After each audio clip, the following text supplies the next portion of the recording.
Hola, ¿qué tal a todos amigos? Bienvenidos al primer libro que leeremos en este canal. En esta ocasión les voy a leer la introducción y el primer capítulo del libro El Arca de la Alianza, de Oscar Wallet, editorial Perimat. Introducción. Esta es una historia que encierra misterios que todavía no ha sido desvelada, y por lo que muchos hombres han muerto y han matado. Es la historia del Arca de la Alianza, un artefacto que bien podría considerarse como mágico, y que tiene, para la historia de la civilización occidental, un valor incalculable. Este libro, además de intentar dar cuenta de esta historia, es un medio para intentar desentrañar las extrañas circunstancias que envolvieron su desaparición, pero también es un estudio de todas aquellas empresas que han tratado de dilucidar dónde está el arca hoy. Este objeto, que es testimonio nada menos que de la alianza que hizo Dios con el pueblo judío, tiene una carga testimonial enorme, y su búsqueda se ha extendido durante cientos de años, aunque con pocos resultados satisfactorios. ¿Por qué un libro sobre el Arca de la Alianza entonces? Son muchas las razones que nos llevan a sumergirnos en un tema que, sin lugar a dudas, resultará apasionante desde su comienzo.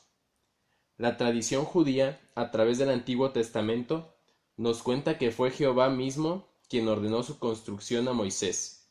Sellaba a través de esa arca la alianza con las 12 tribus de Israel, a las que nombraba pueblo elegido, pero al mismo tiempo les pedía que lo adoraran a él y solo a él. El arca, de alguna manera, presenta el origen o germen de lo que finalmente derivaría en la religión monoteísta. En esa arca, según la Biblia, se guardaban nada menos que las tablas de la ley de Moisés, las que contenían los 10 mandamientos, es decir, los fundamentos de la religión judía y también de la cristiana. Allí se contenían entonces las claves que regirían a la civilización por los próximos siglos, unas normas que regularían el comportamiento social de millones de personas en todo el mundo. Pero no solo por todo su contenido simbólico nos interesa el arca. Las Sagradas Escrituras también relatan que tenían el poder de dar alimento a los judíos, y así lo hizo durante los 40 años que duró el Éxodo. Y no solo eso, el arca también tenía el poder de matar a un hombre por el simple contacto. Es decir, el arca tenía ciertos poderes que hasta el día de hoy son motivo de controversia. Lo más interesante del arca es que, a diferencia de otros objetos religiosos, casi todo el mundo está de acuerdo en afirmar que efectivamente existió. Es decir, que es un objeto que estuvo realmente entre los hebreos y que no es un simple mito recreado en la Biblia. Para afirmar esto, los investigadores se basan no solo en las Sagradas Escrituras, donde las más de 200 menciones nos hacen pensar que no es una invención de los redactores bíblicos, sino también en algunos otros textos o testimonios, tanto contemporáneos como posteriores al arca, como es el caso del historiador judío Flavio Josefo. Además, los restos del Templo de Salomón en Jerusalén, que es su última morada conocida, dan cuenta de que si se construyó, tal como dice la Biblia, un sitio de proporciones descomunales para albergarla, y hasta los más mínimos detalles se corresponden con lo relatado a lo largo de diferentes capítulos de las Escrituras, sí existió. Entonces es una parte constitutiva de nuestra historia. Es un objeto real con características determinadas que la hacen particular, y es por tanto patrimonio de toda la humanidad. Pero en definitiva, ¿por qué es tan importante el arca? Su relevancia puede ser evaluada desde diferentes ángulos, todos ellos muy significativos. La relevancia religiosa del arca es, sin dudas, el aspecto más importante frente a una posible aparición del arca en el futuro. Es tanto en la religión judía como en la cristiana, pero también en la musulmana, un elemento de vital importancia. Su aparición no solo sería la confirmación de lo que dicen las Sagradas Escrituras, se ajusta estrictamente a los hechos históricos, sino que básicamente sería encontrarnos con el reino de Dios. Está nuevamente entre los hombres por medio del arca. Es que el arca, en la tradición judía, es el trono de Dios. Allí él está en estado puro, comunicándose con su pueblo elegido. A decir verdad, sería probable que la aparición del arca provocase un cisma a nivel mundial, porque las implicaciones de un descubrimiento tan enorme afectaría a los seguidores de innumerables religiones e iglesias, e incluso podría convertirse en una situación de alcance político. Sin embargo, más allá de especulaciones futuristas, debemos remarcar que el arca es el trono de Dios en la tierra, por lo que es un objeto sagrado que debe ser cuidado y seguramente colocado en un templo construido en Jerusalén. Por ello es importante tener en cuenta que la ciudad es el centro neurálgico de tres religiones y la irrupción de un elemento tan importante para los judíos podría desestabilizar aún más el precario equilibrio de la religión. Pero por otra parte, tenemos que recordar que, según las Sagradas Escrituras, Jehová ha determinado que el arca solo reaparecerá cuando el pueblo hebreo se reúna y alabe a Dios. Por eso es importante tener en cuenta que para los judíos, el arca no aparecerá mientras no puedan llegar todos a la tierra prometida. De todas maneras, es importante resaltar que para los judíos, su fe religiosa no está supeditada a la aparición del arca. Para ellos, el hebreo es el pueblo elegido y el arca de la alianza existió, aunque se haya extraviado. Por tanto, no necesitan que el arca aparezca necesariamente, aunque seguramente sería una reafirmación de sus creencias. Tal como señalábamos, el arca parece haber existido y por lo tanto ha acompañado al pueblo judío durante cientos de años hasta su extraña desaparición. ¿Qué significa ello? Que contiene una información valiosísima para determinar no solo la veracidad de determinados pasajes de la Biblia, sino también aspectos de la vida y las costumbres religiosas de todo un pueblo. La religión judía, madre del cristianismo, ha tenido una importancia capital para el desarrollo de la historia de Occidente, porque más allá de determinadas pautas religiosas, el judaísmo aportó conocimientos que posibilitaron el desarrollo de toda la civilización, sobre todo en lo que se refiere a cuestiones morales, donde ha producido innovaciones que se han mantenido con el paso de los siglos hasta el día de hoy. Los 10 mandamientos, que algunos historiadores dicen que son unos cuantos más, aunque luego se hayan resumido en esos 10, instauraron un orden social desconocido hasta ese momento. Desde el hecho de adorar a un solo Dios en lugar de a varios, hasta los preceptos de no matar o de no robar. Pasando por cualquiera de los demás mandamientos, todos fueron revolucionarios para su época. Aunque ahora se nos antojen casi obvios, lo cierto es que en su momento nadie se planteaba que desear la mujer del prójimo fuera algo condenable. Es por eso que los mandamientos significaron de alguna manera la instalación de un nuevo orden social, y el arca de la alianza que testimoniaba que si esos preceptos eran cumplidos por los hombres, Dios los favorecería. Contenía las tablas de Moisés. Por ello, si el arca se encontrara, no solo sería un símbolo de un gran valor histórico, sino que en caso de que aún contuviera las tablas de la ley en su interior, tendría una enorme relevancia arqueológica, porque permitiría encontrar el texto original, que de alguna manera es la base de la civilización tal como la conocemos hoy. La importancia histórica, además, no se reduce a este aspecto. Si el arca apareciera, se la podría estudiar de manera de determinar con exactitud los materiales con que ha sido hecha, e incluso analizar el recorrido geográfico que ha seguido. Desde el aspecto arqueológico, el arca reviste una importancia crucial, ya que ayudaría a comprender muchos otros misterios que están de una manera u otra relacionados con ella. De hecho, buena parte de lo que relata el Antiguo Testamento, especialmente en Éxodo, tiene algún tipo de relación con el arca, y todo lo que se cuenta allí forma parte de la historia de nuestra civilización tal como la conocemos hoy.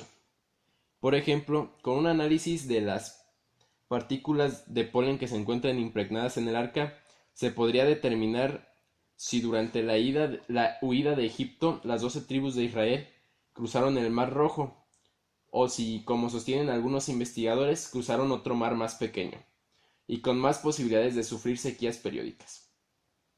Arqueológicamente, el descubrimiento del Arca de la Alianza podría ser comparado con el de los rollos del Mar Muerto, por ejemplo, porque si bien no contendría tanta información, no dejaría de ser un testimonio de uno de los periodos más importantes de la historia del hombre. Desde la arqueología, así como desde la historia, se intenta descifrar qué pudo haber ocurrido con el Arca de la Alianza, porque sin dudas esto ha formado parte de una sociedad que en definitiva ha hecho grandes aportes para la evolución de la humanidad. Desde el aspecto cultural, también sería altamente apreciado el descubrimiento del paradero del Arca de la Alianza. Durante años, los investigadores han intentado hacer modelos de la construcción del arca y han arriesgado cientos de hipótesis relacionadas con la simbología que encierra. Así, por ejemplo, se han hecho conjeturas acerca de cómo habrían estado ubicados los querubines que se supone conformaban el asiento en el que Jehová estaba ubicado. Aunque a primera vista puede parecer un tema menor, lo cierto es que nos habla de toda una concepción de la religión, de la representación y de los símbolos que acompañaron a toda una época. Ello podría echar luz sobre un sinfín de cuestiones relacionadas con diferentes religiones, cuestiones que todavía hoy no encuentran una respuesta concluyente.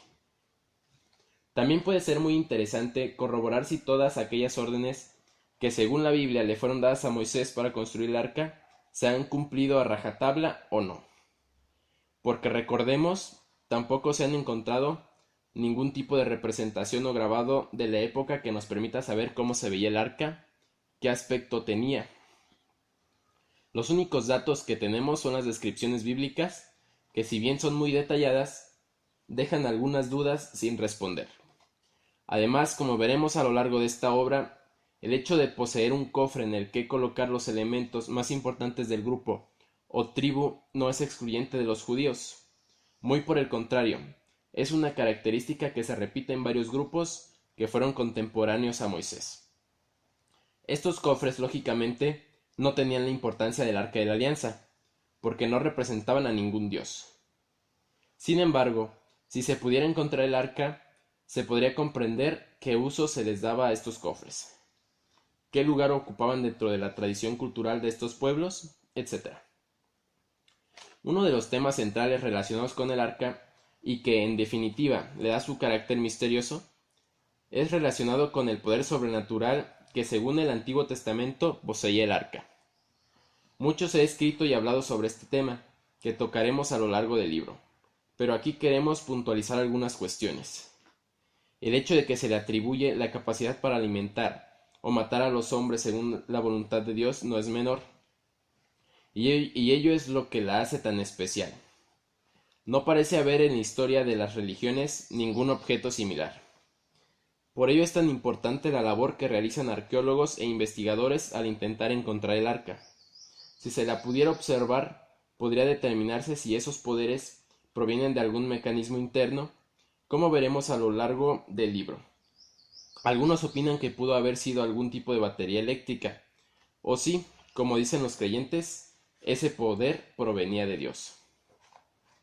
La cuestión referente al poder emanado por este objeto evidentemente solo podría ser resuelta si se encontrara el arca. En caso contrario, todo lo demás son puras especulaciones que, en definitiva, no conducen a nada. Sin embargo, si fuera posible analizarla, incluso podríamos llegar a determinar qué grado de conocimientos de técnicas que hoy consideramos modernas tenían los hebreos.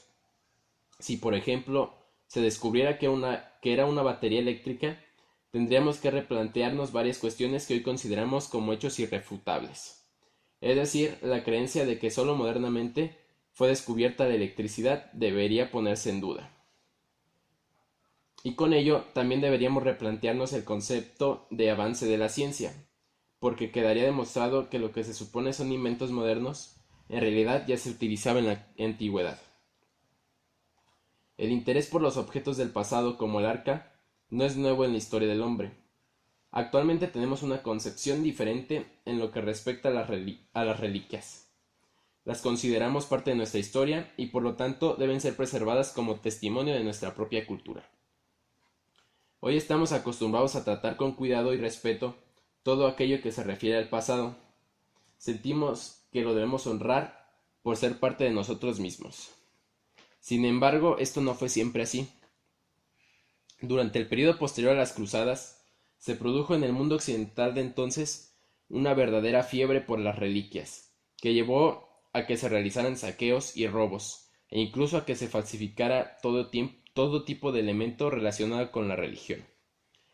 La que más sufrió esta oleada de interés por los objetos sagrados fue la religión católica, que vio cómo los objetos que habían tenido alguna relación con Jesús o sus apóstoles, por ejemplo, se convertían en piezas con un extraordinario valor comercial.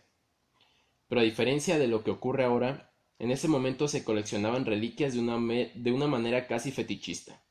Los nobles tenían extraordinarias colecciones de, por ejemplo, uñas de santos, trozos del santo prepucio, astillas de la cruz de Jesús, etc. Todo ello provocó que se produjeran casi en serie elementos que luego serían vendidos como reales. Con el arca, se supone no ocurrió algo similar. En primera instancia porque era un objeto demasiado voluminoso para reproducirlo con fidelidad. Y por el otro, al no saberse su paradero, tampoco era tan fácil inventar una historia creíble. Además, la cuestión de la energía, que supuestamente contenía, hacía definitivamente demasiado difícil su falsificación. Sin embargo, todo ello no fue obstáculo para que muchos hombres dedicaran su vida a buscarla, y es que, de hecho, su valor es infinitamente superior a cualquier otra reliquia. La causa fundamental es que a través de ella Jehová se encontraba entre los hombres, algo que no ocurre con los demás objetos sagrados. Es, por así decirlo, la única reliquia que está viva, que no es un simple objeto inerte para ser adorado. En todas las épocas el arca se consideró como la presencia de Dios en la tierra, y ahí reside su importancia capital. De hecho, la búsqueda del arca dio prácticamente origen a la Orden de los Templarios, después de la Primera Cruzada. Ellos se ocuparon durante 9 años de realizar excavaciones en lo que había sido el Templo de Salomón, para intentar determinar si todavía se encontraba escondida allí. Aunque todavía no sabemos si tuvieron éxito o no en su labor, la fascinación del hombre por desvelar los enigmas que rodean su historia no es, como vemos, nada nuevo. Es parte seguramente de la propia naturaleza humana. Tiene que ver con la necesidad de encontrar causas a lo desconocido, con el espíritu investigador y con una característica propia del hombre, que es la búsqueda del conocimiento. Si los hombres buscamos estas respuestas, es porque son el único camino para comprender el presente. ¿Cómo se podría definir mejor una sociedad si no es a través de su propia historia? Cada acontecimiento, por pequeño que sea, ha dejado su marca, y es una parte constitutiva de nuestra vida actual. El arca, entonces, es como una figura perdida del rompecabezas que es la sociedad occidental actual. Es parte de la historia y, como tal, parte de nuestro presente. Comprender quiénes somos hoy depende en buena medida de conocer nuestro pasado. Los enigmas que enfrenta la humanidad hoy son asignaturas pendientes en ese camino que es el autoconocimiento. Cada misterio desvelado es entonces un paso adelante en el largo camino que significa descubrir nuestra identidad. ¿Y qué podría aportarnos el hecho de revelar el misterio que envuelve el Arca de la Alianza? En ella encontraríamos sobre todo muchas de las claves de nuestra evolución. Esa es la razón principal de este libro. Quisimos con él acercarnos un poco más a nuestra esencia como sociedad, a encontrarnos en la historia del Arca de la Alianza algunas explicaciones con respecto a nuestra actualidad. Descifrar un enigma es, en nuestra opinión, ser capaces de comprendernos más. Al adentrarnos en nuestra propia historia, logramos de alguna manera revivirla y tomar de ella todos los elementos que puedan ayudarnos a avanzar y evolucionar como sociedad. Capítulo 1. Situando la acción. El conocimiento no es algo separado y que se baste a sí mismo, sino que está envuelto en el proceso por el cual la vida se sostiene y se desenvuelve. John Dewey. Los grandes conocimientos engendran las grandes dudas. Aristóteles. Unos 11 o 12 siglos antes de que naciera Jesucristo, un hombre llamado Moisés, hijo de una familia levita, criado en la corte del faraón egipcio y más tarde llamado a ser el padre de los judíos, entró en contacto con Dios. Así comienza la historia del Arca de la Alianza, con una revelación divina.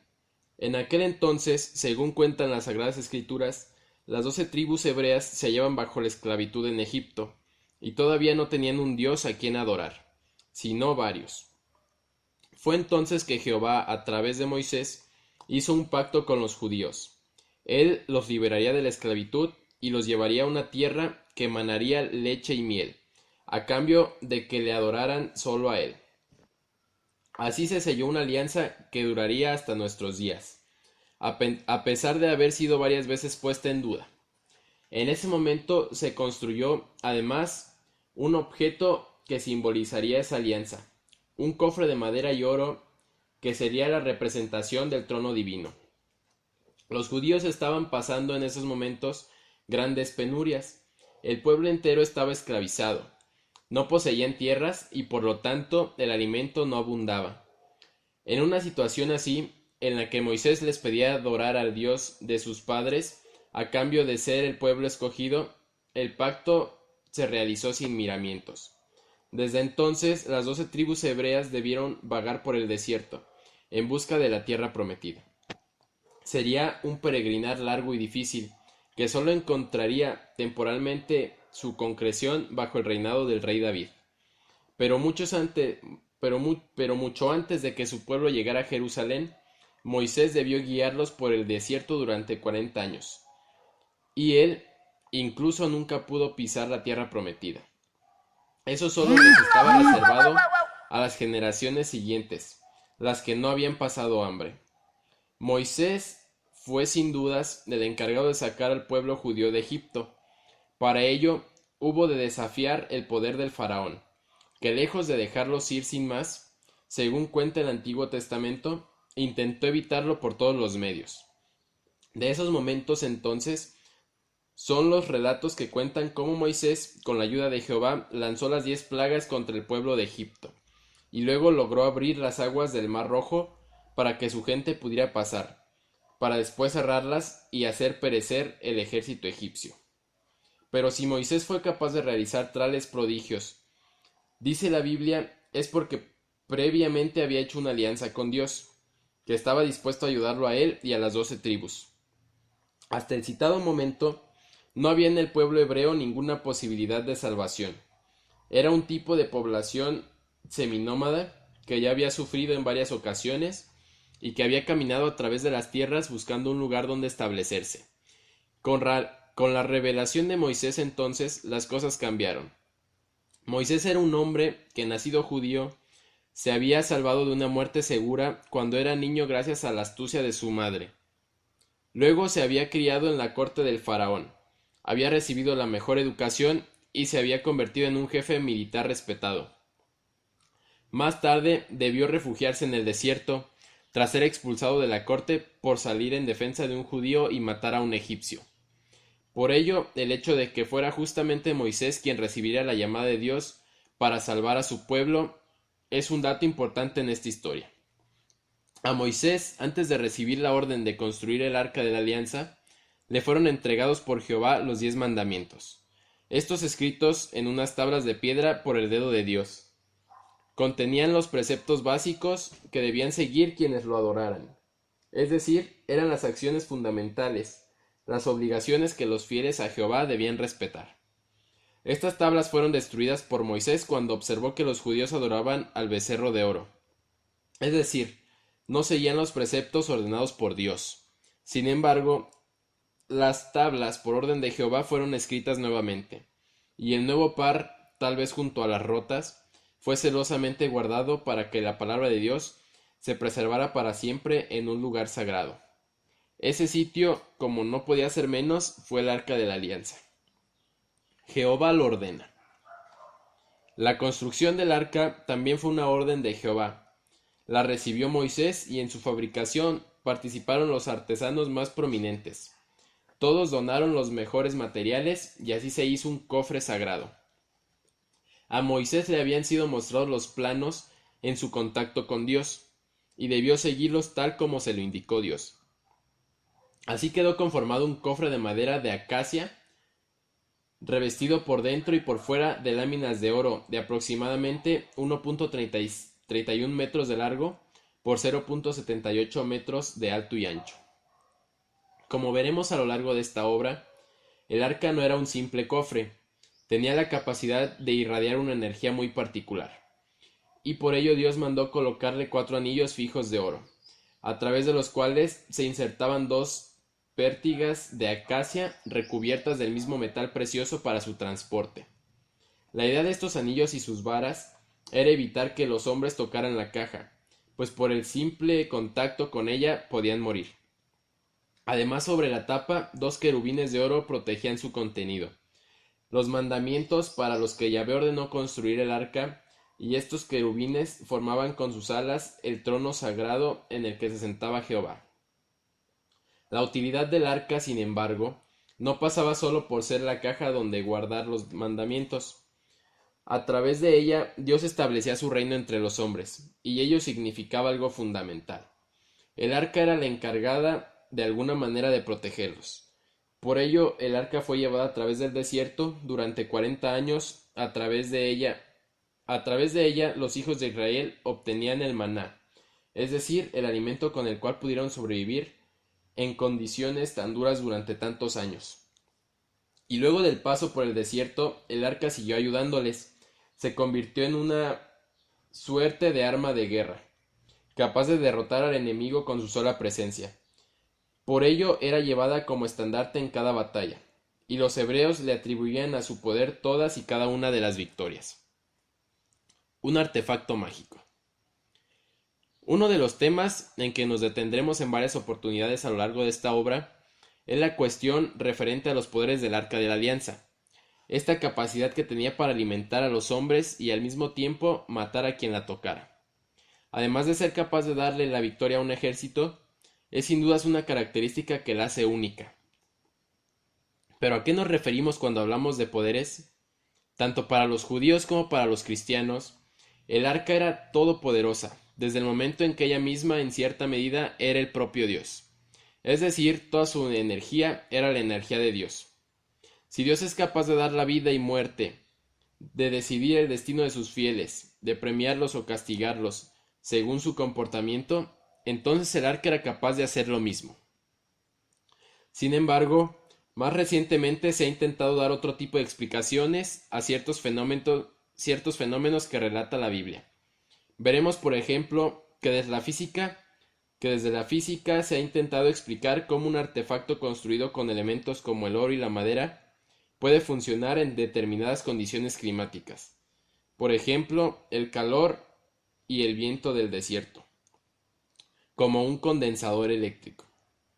Veremos que según estas teorías es posible que un aparato de las características del descrito en las Sagradas Escrituras puede acumular suficiente energía eléctrica como para matar a un hombre por el solo contacto. Sin embargo, aun cuando aceptáramos esta posibilidad, todavía quedarían muchos puntos oscuros sobre los que intentaremos echar luz a lo largo de esta obra. También nos ocuparemos de algunas teorías que intentan explicar estas extrañas energías desde el punto de vista de la ufología. Son muchos estudiosos de esta corriente los que aseguran que el arca pudo haber sido una suerte de nave espacial, perteneciente a extraterrestres. En este sentido, veremos que están los que consideran que era un artefacto que intentaba hacer el bien entre los habitantes de la Tierra, mientras que otros opinan que pudo haber sido una forma de dominación sobre los humanos. Todos ellos, en general, consideran que el ser a quien los hebreos llamaban Jehová pudo no haber sido Dios, sino un contactado. Y Moisés entonces habría sido el contactado, el ser que seguía sus órdenes en la tierra. En cualquier caso, todo ello está lejos de haberse comprobado, y en principio no son más que especulaciones con poca base documental. Sin embargo, no dejan de dar una explicación más para el fenómeno que nos ocupa. Los pobres y Egipto. Una de las hipótesis que se ha manejado y que tiene gran predicamento entre los estudiosos de los misterios de las pirámides de Egipto es la que relaciona tanto a Moisés como al arca con las energías derivadas de la magia egipcia. Veremos que la figura de Moisés ha sido relacionada a lo largo de la historia con aquello que se supone aprendió en los años en que vivió en la corte del faraón. Allí se supone pudo haber adquirido una gran cantidad de conocimientos relacionados con las artes practicadas por los magos egipcios. De hecho, varios autores arriesgan la teoría de que pudo haber sido un iniciado en esas artes. Como ejemplo destacaremos que se menciona el hecho de que haya sido capaz de lanzar las famosas 10 plagas sobre Egipto, o que haya podido abrir las aguas del Mar Rojo. El arca también ha sido vinculada con el misterio de las pirámides. Entre otras cosas, analizaremos la relación que parece haber existido entre el tipo de construcción y sobre todo el tamaño de determinadas partes de las pirámides, y la forma en que fue levantado el templo de Salomón. Específicamente se señala que el Sancta Sanctorum, la habitación sagrada en que se encontraba depositada el arca, habría tenido una relación en su tamaño cúbico con uno de los compartimientos de la Gran Pirámide. Esta relación, por supuesto, no puede ser desestimada, puesto que el pueblo hebreo pasó muchos años en Egipto, y además del hecho de que Moisés fue criado en la corte faraónica. No podemos dejar de mencionar que los judíos, siendo esclavos, llegaron a participar en la construcción de alguna de las pirámides. La desaparición del arca. Cuando finalmente las tribus hebreas lograron establecerse en Jerusalén, llegaron los tiempos de prosperidad para el pueblo hebreo bajo la conducción del rey David. Gracias a él, la religión tomó un nuevo impulso y el arca se convirtió en un objeto de veneración. Hasta el reinado de David, el arca solía ubicarse en una tierra sagrada donde los sacerdotes practicaban los sacrificios en su honor. Era una tienda diseñada especialmente para alojarla y contenía otros varios elementos considerados sagrados. Fue a partir del reinado de David que se gestó la idea de darle al arca un espacio sagrado donde pudiera recibir todos los honores. Él fue el encargado de diseñar su morada, y su hijo Salomón sería el encargado de llevar adelante el proyecto. Así se levantó el llamado Templo de Salomón, de dimensiones importantes en plena Jerusalén.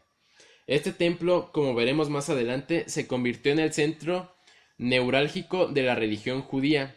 Allí se intentó focalizar toda la actividad religiosa, e incluso llegó a ser el lugar de peregrinación obligado durante años. Pero todo lo mencionado no duró demasiado. En el año 597 a.C., el templo, después de largas luchas con pueblos vecinos, fue arrasado, al igual que la ciudad, por Nabucodonosor. Salomón ya había muerto, y las 12 tribus de Israel, que hasta ese momento se habían mantenido unidas, sufrieron un desgaste de su relación, y terminaron por separarse y formar dos reinos divididos. Todo ello, sumado a la creciente fuerza de naciones vecinas que querían conquistar la ciudad de Jerusalén por su importancia estratégica, tanto en el plano geográfico como político, derivó en el sitio y posterior toma de la ciudad. Llegamos a un punto de inflexión en la historia del arca, cuando la ciudad fue tomada. Nada más se supo de ella. Desde ese momento dejó de ser nombrada en los textos bíblicos. No se dijo si fue tomada como parte de un botín, si fue escondida o si alguien la destruyó. Por eso a partir de entonces comenzó su búsqueda. Los buscadores. En el recorrido que realizaremos durante los capítulos que siguen, nos detendremos en las labores de investigación que se vienen realizando en los más variados sitios desde que el arca desapareció. Como veremos, la han buscado desde los templarios hasta hombres de ciencia, pasando por antropólogos, historiadores y periodistas. Lo que sabemos es que el arca desapareció en algún momento cercano a la toma de Jerusalén, pero no se conoce nada de su destino. Es decir, ni siquiera se puede dar por seguro que no haya sido destruida en ese u otro momento. Sin embargo, se han establecido diversas teorías que intentan dar cuenta de su paradero, y todas tienen una mínima base real. Es decir, cualquiera de ellas podría ser correcta. Misteriosamente, el arca, que es mencionada más de 200 veces a lo largo del Antiguo Testamento, desaparece de los textos y los escribas dejan de referirse a ella, sin dar cuenta de su destino final. En el Nuevo Testamento, de hecho, apenas se la menciona un par de veces, y tampoco para despejar las dudas. Si fue destruida o robada en alguno de los saqueos, lo lógico sería que este hecho fuera mencionado, especialmente por el hecho de que cualquiera que fuera el autor del robo debía ser castigado, o al menos debían haber dejado testimonio de dónde encontrarla, de manera que en algún momento alguna persona la pudiera rescatar. Sin embargo, no hay constancia en la Biblia de qué ocurrió con el arca, y tampoco encontramos datos certeros en otras fuentes. Ello también ha contribuido a acrecentar el misterio que rodea la desaparición del Arca de la Alianza. Uno de los primeros registros de búsqueda que tenemos se refiere a los templarios, pero ellos solo se ocuparon del arca hacia el año 1118, cuando fue creada su orden. ¿Qué pasó durante esos más de 1500 años en que no se supo nada de ella? Durante ese tiempo pudieron haber pasado muchas cosas, pero nadie ha sido capaz hasta el momento de descubrir la verdad. Sin embargo, veremos que muchos han arriesgado algunas hipótesis que, aunque todavía no nos hayan llevado a una conclusión satisfactoria, pueden ayudarnos a comprender mejor el enigma. Una de las teorías es que el arca se encuentra en una iglesia en Aksum, Etiopía, donde nadie más que un monje que la cuida la puede contemplar. Otra indica que es probable que todavía se encuentre en lo que fue el templo de Salomón, ya que habría sido escondida en algún sitio secreto del edificio antes del saqueo. También veremos que hay quien opina que se encuentra en un monte ubicado a unos 50 kilómetros de Jerusalén, donde la habría llevado el profeta Jeremías. Otra teoría indica que estaría a orillas del Mar Muerto, cerca de Qumrán, y las opciones no se acaban allí. En realidad, veremos que además de las opciones relacionadas con estudios antropológicos, muchos han intentado dar una respuesta al enigma desde ángulos totalmente disímiles. Así nos encontraremos con reclamos políticos, con estudios que rescatan el Libro del Mormón, con referencias al llamado Código Secreto de la Biblia, y hasta con la posibilidad de que, según dice algún grupo, se encuentre en España. A lo largo de este libro intentaremos estudiar todas estas hipótesis y evaluar qué grado de verosimilitud tienen. Además, buscaremos hacer un análisis del arca, su contenido, su poder y sobre todo conocerla en todos y cada uno de sus aspectos, que no se limitan ni a la cuestión de la religión, ni al estudio arqueológico, ni al histórico, sino que engloba a todos ellos. Veremos en las páginas que siguen que el misterio del Arca de la Alianza puede ser mucho más apasionante que la mejor película de aventuras y que al mismo tiempo es capaz de hacernos reflexionar sobre la historia de la humanidad. Fin del capítulo 1. Bueno amigos, espero que les haya gustado este libro. Seguiré subiendo todos los capítulos a este mismo canal. Si ustedes tienen alguna sugerencia de algún libro que quieren que les lea, déjenmelo en los comentarios. Y si les gustó este video, por favor denle me gusta y suscríbanse al canal. Nos vemos hasta la próxima. Gracias a todos.